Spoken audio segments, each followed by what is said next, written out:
Alright, this is section 3.5.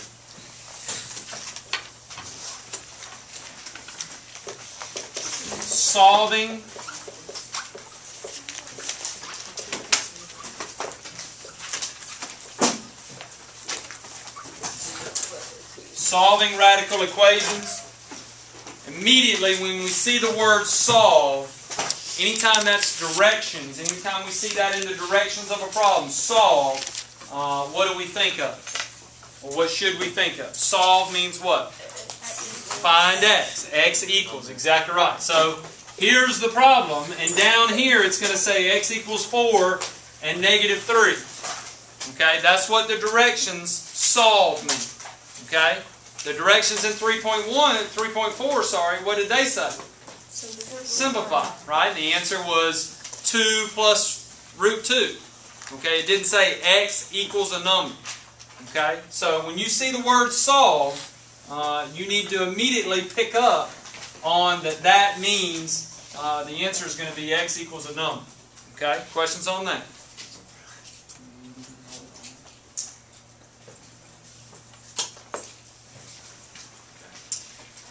Alright, I've got some examples here in my book. Any questions before we proceed? Everybody good on what solve means?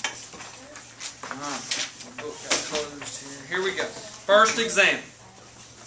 3 square root x plus 1 minus 15 is equal to negative 6. Okay, so we've got 3 times the radical of x plus 1 minus 15, and the answer is negative 6. Our directions are to solve. Okay, so we want to try to get x by itself. X is underneath the radical, so and that means we're trying to get this radical by itself. If the problem looked like 3x minus 15 is equal to negative 6, how would you solve that problem? What would you do first in that problem? You would add 15 over to the negative 6. Then what would you do after you got rid of the 15? divide. You would divide by 3. Nothing is different in these two problems. You do the exact same steps. You're trying to isolate the radical. So your first step is to add 15 to both sides. 3 root x plus 1 is equal to positive 9. Question? Okay. We added 15 to both sides. Now what are you going to do? Anybody? What are we going to do with the 3? It's attached through multiplication. So to undo that, what are we going to do? Divide by 3 on both sides. Divide there and there. It goes away. I get the square root of x plus 1 is equal to 3. Okay? All of that, none of that's new. We're just solving a basic equation up to that point.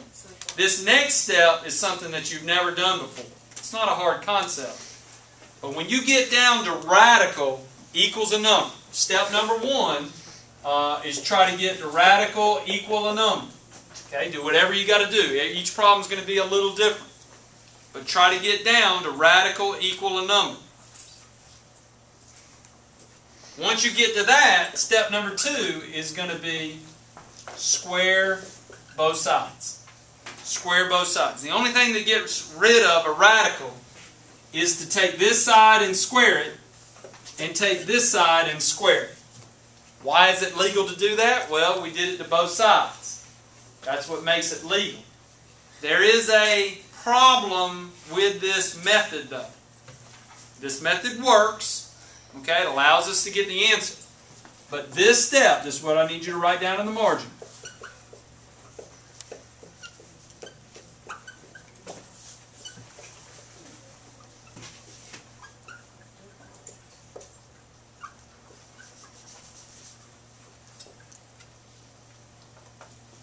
This step produces, what's that word? Extraneous answers. What is the root word of extraneous? Extra. It produces extra answers. Okay? So when we square both sides, we may accidentally produce extra answers. Okay? I should put sometimes. That would have been better if I put sometimes. This step sometimes produces extraneous answers. Not all the time. Okay? But it produces extraneous answers. We're going to get rid of the extraneous answers by checking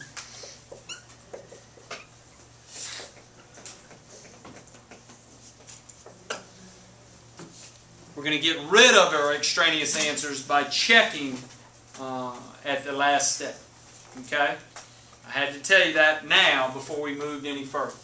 Alright, so we square the left, we square the right. What is the square root of x plus 1 squared? Well, the square and the square root cancel out. That's the beautiful thing. That's why we did this. It's the only thing in the world that gets rid of a radical. Square both sides and it just goes away. And I get x plus 1. What about on the other side? 9. 3 squared is 9. Perfect. Now what do? How do we get our answer? We're not there yet. Remember, we're trying to get x equals a number. What do? Subtract 1 on both sides. Subtract 1 on both sides and we get 8. What do we have to do now? Mandatory. We have to check our answers. We must check our answers. Okay? How do we do that? Yeah, you can do that. Take 8 and put it right there. What's 8 plus 1? 9. What's the square root of 9? 3. What's 3 times 3? 9. What's 9 minus 15? 6. Negative 6. So it checks. And yes, you're exactly right. You could type all that in your calculator with an 8 instead of the x, and you would say, well, does it give you negative 6? Would you leave negative 6 in it? You wouldn't put in a negative 6. You would hit equals, and if it gave you negative 6, then you would know you've done it correctly. Now, everybody practice on your calculator. 3 radical, 8 plus 1. Finish out your radical, minus 15, and hit equals. It should give you negative 6. If it gives you negative 6, then you know you've gotten it right. So what did I go back to this? This step sometimes produces extraneous answers. Not all the time. In this case, did it produce an extraneous answer? No, it did not. Okay? Questions? All right, let's do another example. Can I erase this one? Everybody good? All right.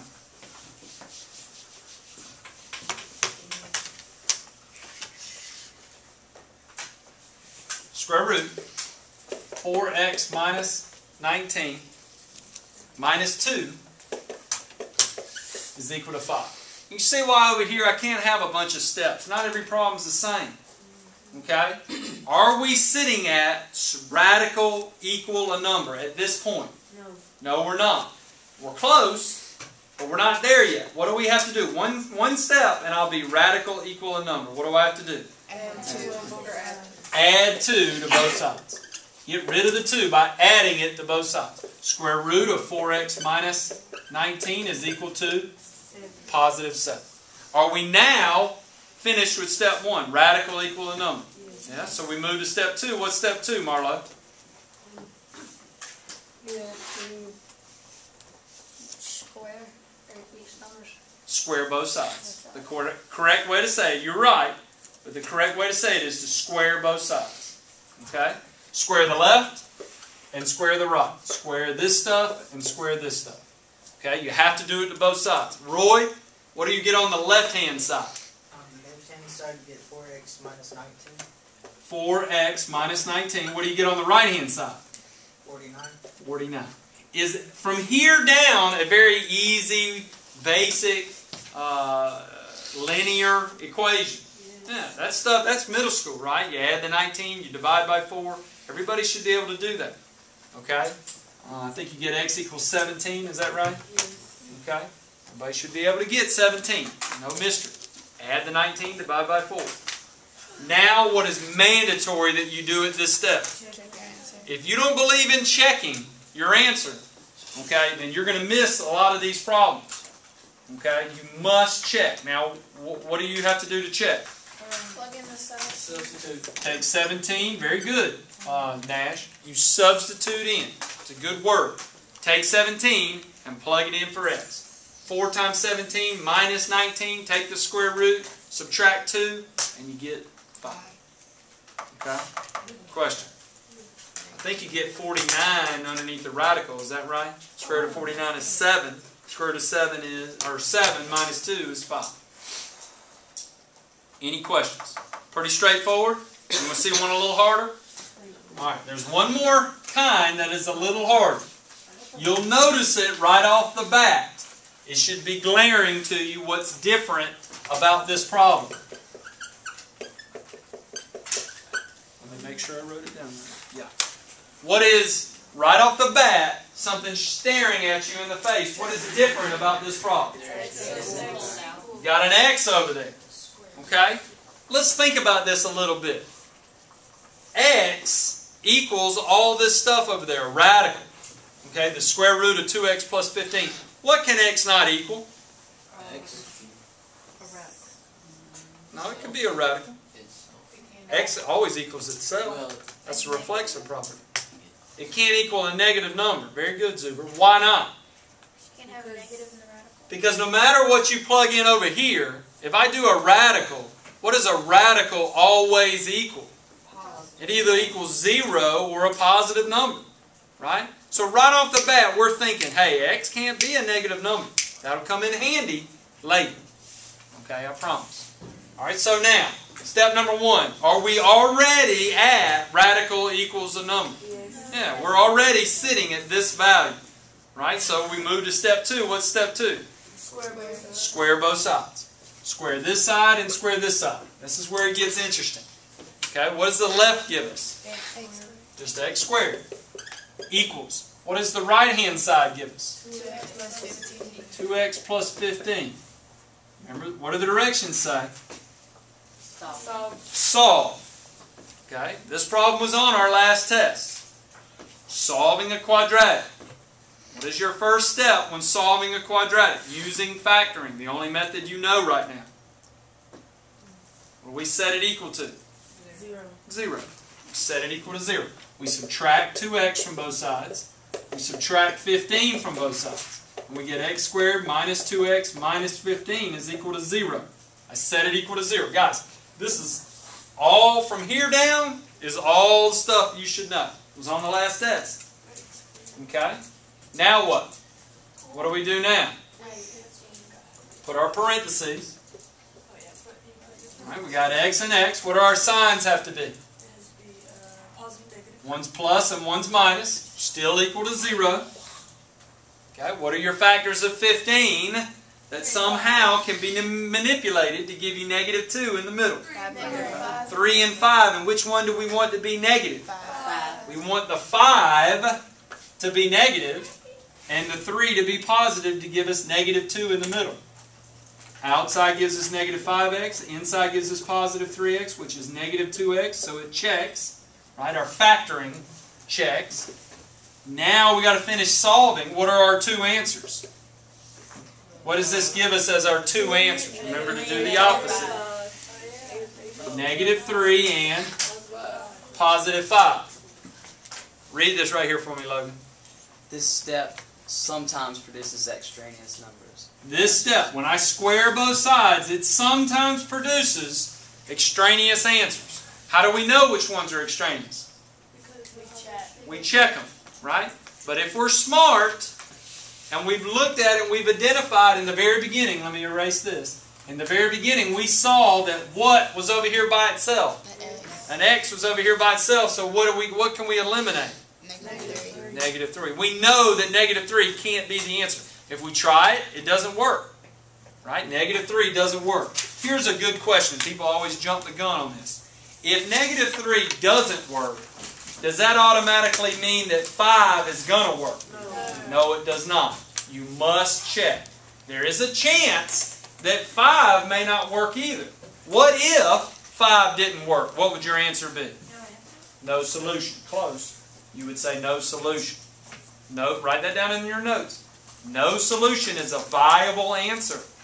Anytime you're solving, no solution is a viable answer. That means it's okay to say no solution. Okay?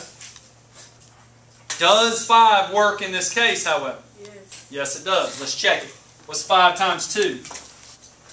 10. What's 10 plus 15? 25. 25. What's the square root of 25? 5. So it checks. 5 checks. I saw a hand up. Somebody got, yes. What, after you took negative 2x and took it over here to x squared, what did you do with the 15? I moved it over by subtraction. I moved it over, trying to get it equal to 0. I just moved that over by subtraction. I moved that over by subtraction. Try and see how they're subtracted right here. And I got it equal to 0. First step in solving a quadratic by factoring is set it equal to 0.